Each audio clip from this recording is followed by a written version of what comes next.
आखे आखी माँ आखे आखे माँ आखे आखी माँ आखे आखी माँ आखे आखी माँ होगे गुठ बात जहुरिया साना नना आखे आखी माँ होगे गुठ बात जहुरिया साना नना आखे आखी माँ आखे आखी माँ आखे आखी माँ आखे आखी माँ आखे आखी माँ होगे गुठ बात जहुरिया साना नना आखे आखी माँ होगे गुठ बात जहुरिया साना नना सना नना रे सना नना सना नना रे सना नना सना नना रे सना नना सना नना रे सना नना आखी आखी माँ होगे गुठ बात जहुरिया साना नना आखे आखी माँ होगे गुठ बात जहुरिया साना नना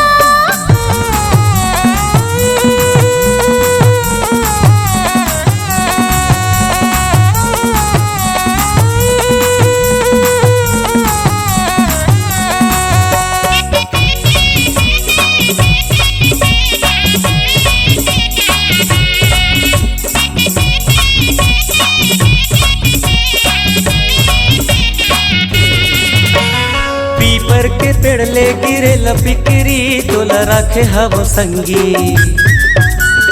ये पतरेंगी करे जब भितरी तोला रखे हव संगी पीपर के पेड़ ले गिरे लपिकरी तोला रखे हव संगी ये पतरेंगी करे जब भितरी तोला रखे हव संगी आखे आखी माँ आखे आखी माँ आखे आखी माँ आखे आखी माँ आखे आखी माँ होगे गुठ बात जहुरिया साना नना आखे आखी माँ होगे गुठ बात जहुरिया साना नना सना नना रे सना नना सना नना रे सना नना सना नना रे सना नना सना नना रे सना नना आखी आखी माँ होगे गुठ बात जहुरिया साना नना आखे आखी माँ होगे गुठ बात जहुरिया साना नना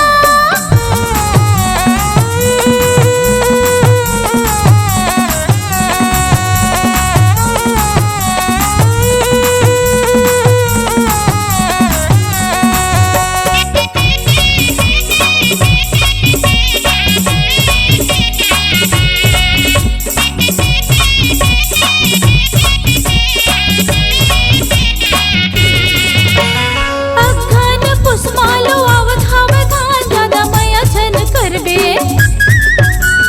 ए संगवारी मरो उमर है नदान दादा मैया छन करबे अघन पुष्पालो आवत हवे धान दादा मैया छन करबे ए संगवारी मरो उमर है नदान दादा मैया छन करबे आखी आखी माँ आखी आखी माँ आखी आखी माँ आखी आखी माँ आखी आखी माँ होगे गुठ बात जहुरिया साना नना आखी आखी माँ होगे गुठ बात जहुरिया साना नना सना नना रे सना नना सना नना रे सना नना सना नना रे सना नना सना नना रे सना नना आखी आखी माँ होगे गुठ बात जहुरिया सना नना आखी आखी माँ होगे गुठ बात जहुरिया साना नना आखी आखी माँ होगे गुठ बात जहुरिया सना नना आखी आखी माँ होगे गुठ बात जहुरिया साना नना।